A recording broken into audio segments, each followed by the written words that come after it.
Hey guys, welcome back to the channel. Welcome to another video. We are talking about the big breaking news right now that Watford have been confirmed as being relegated from the Premier League. They will be playing their football next season down in the Championship after a 1-0 defeat to Crystal Palace today. That has all confirmed their Championship status for next season. We're going to be talking about Watford. We're going to be talking about the season that was for Watford Football Club, for the Hornets. But before we get into all of that, I would like to remind you all to please like the video and also subscribe if you're new. Both things are always and be greatly appreciated.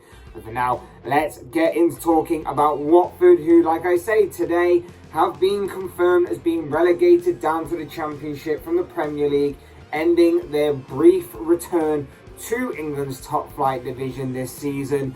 And let's face it, the writing had been on the wall for a very long time. We'd all seemingly there was always going to be a fighting chance for Watford, but we'd all pretty much made our predictions at the beginning of the season that Norwich, who were relegated of course last week, were definitely going down, and Watford would very likely be joining them in returning to the Championship. And that is exactly what had happened. It was pretty much confirmed last week, of course.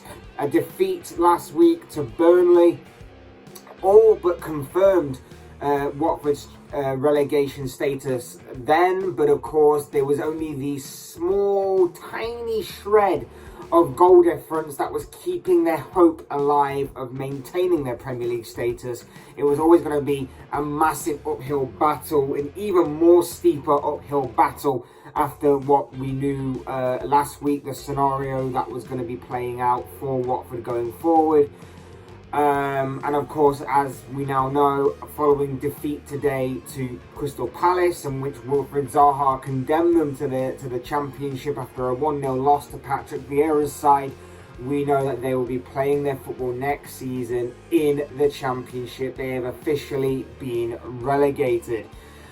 Watford have played 35 games, they've won 6, they've drawn 4, they have lost 25. 22 points in total with 32 goals scored and 70 goals against. It doesn't make for good reading if you're associated in any way with the Hornets. Failure to win games, failed to even pick up points within draws, plenty of losses, not enough goals scored. In fact, I think they have the third worst goal scoring record in the league this season, and I think they have the third again worst goals defensive record as well, or something along them lines. Either way, doesn't make for good reading whichever way around you look at it for Watford. They couldn't score, they couldn't defend, and they couldn't pick up any points along the way either. It's been a dreadful end to the season for the Hornets. And it was always going to be like that. Like I say, many people predicted Watford to go back down to the Championship. Of course, when you do get promoted from the Championship to the Premier League, you're instantly looked at as one of the favourites to be relegated back down again. And that is exactly what many people saw, and that's exactly how it's played out for the Hornets going forward. It was a season that started with Xisco Muñoz, moved obviously to Claudio Ranieri a few games into the season when Watford decided to change managers and change approach. Claudio Ranieri came in, he took over for a few months.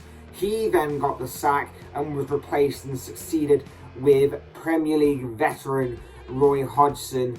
We all could have predicted this though. We all could have predicted that Watford's season wouldn't be that great. We all could have predicted that they'd go through about 3 or 4 different new managers throughout the campaign, because that's exactly how Watford are run. It is typical Watford fashion, the way that this season has gone. We all could have predicted how this season would have gone, and we all would have been pretty much right in terms of how Watford's brief return to the Premier League would have been. We expected this and could have easily predicted how this could have gone, because their club is run so poorly. There's no long-term plan, there's no longevity at that club. You're pretty much there as a manager to try and get some sort of new manager bounce, and then as soon as things start to go wrong, that's when you're given the sack and someone else comes in and they hope a new manager bounce can begin again.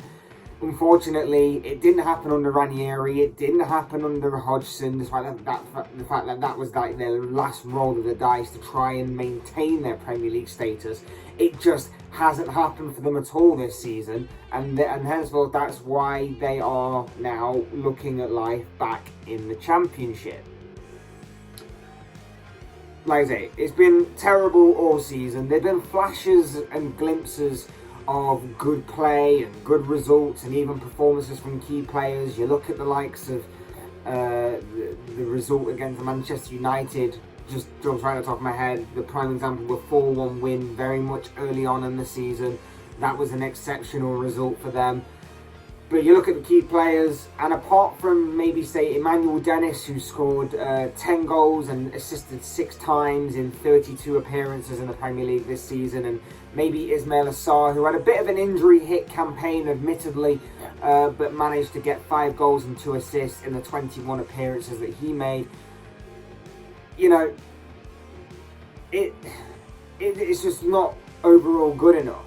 It wasn't good enough by any stretch of the imagination. Those 2 players may be the shining light in an otherwise dark and terrible season for the Hornets, but other than that, like, everybody else not really stood out, or not really had a season in which you can say they played okay, they didn't deserve this, or whatever it may be. And whilst Cucho Hernandez's acrobatic goal against Arsenal a couple of months ago, I think it was now, was probably their goal of the season, it all counts to nothing, because obviously individual awards like that and individual stuff like that just doesn't account to a great deal when obviously you're conceding plenty of goals, you're not scoring enough, and you're not picking up the vital points when needed to obviously build towards some sort of survival bid, which ultimately has resulted in failure. Let's be honest. It's, like I say, it's been a dreadful season all around, and now they're looking at life back in the Championship. It's a massive question though. There's lots of questions now surrounding Watford. Who will be their manager going into it? Will Roy Hodgson decide to stay on as manager? We thought he called it a day on his managerial career last year, when obviously he led Crystal Palace into the final day of last season. We thought he called it a day then. Obviously he came back out of seemingly retirement to take on this job at Watford. It'll be interesting to see if he goes down with them to the Championship, and whether he's going to be the man to try and make them yo-yo back up to the Premier League. That'll be interesting. Or whether he's just there to the end of the season and then someone else is going to take over. It's going to be interesting to see if some of the key players at Watford stay with the Hornets. I've already mentioned the likes of Ismail Assar and Emmanuel Dennis. Those 2 have always, Ismail Assar in particular, for a few years has always been talked about as to having a possible Premier League move within his career and within his future. Will that happen this summer? Like I say, Emmanuel Dennis scored 10 goals this season. Maybe in a better squad with better players around him, maybe he can maybe even bag more goals. He's seemingly Premier League proven in a terrible or a rather poor Watford squad. Maybe in a better squad, maybe he can find even more of a goal scoring touch than what he's already shown. Maybe they could be tempted into moving on, and maybe Premier League clubs could be tempted at looking at these 2 players in particular. There are some unanswered questions that need to be answered very, very soon in the new chapter, this next chapter of Watford Football Club, and it will definitely be interesting to see going forward what happens with the Hornets, because let's face it, they are another side. You can put them in the same bracket as the likes of Fulham and Norwich, who are probably too good for the Championship but not good enough to maintain Premier League status for longer than at least 1 season. So are we going to see them yo-yo back up next season? You'd have to make them one of the favourites, I think, based off history alone. So that's definitely possible, but like I say, it depends who's there, who's going to remain there, who they're going to bring in, both managerial-wise, if that's going to be the case, and player-wise, if they are going to probably lose some of their big players as well. It's going to be very interesting times that lie ahead for Watford, who, like I say, are now back in the Championship. But overall, like I say, it's been a typical season, predictable season, if anything. A lack of goals, a lack of defensive cohesion and defensive solidarity. Not picking up vital points when they present themselves. Too many mistakes. And obviously a club poorly run with no long-term plan and a free will to chop and change managers as and when they please. But of course, these are just all the thoughts, comments, opinions, predictions, feelings, whatever you want to call it, of this guy. I want to know what you guys think. What do you make of the news that Watford have been officially relegated down to the Championship for next season? What did you make of their season? What do you make of their club going forward? I'd love to know all of your thoughts, comments, opinions, predictions, feelings, whatever you want to call it, down below in the comment section on this particular topic, because I'm sure it'll all make for interesting reading. Otherwise, hit the like button on the way out if you enjoyed the video. Subscribe if you want to see more content like this. But things will always and forever be greatly appreciated. And as always, thank you all so much for watching and listening. I've been Fletch. This has been another Fletch Talks video. And I will see you all again soon in another video.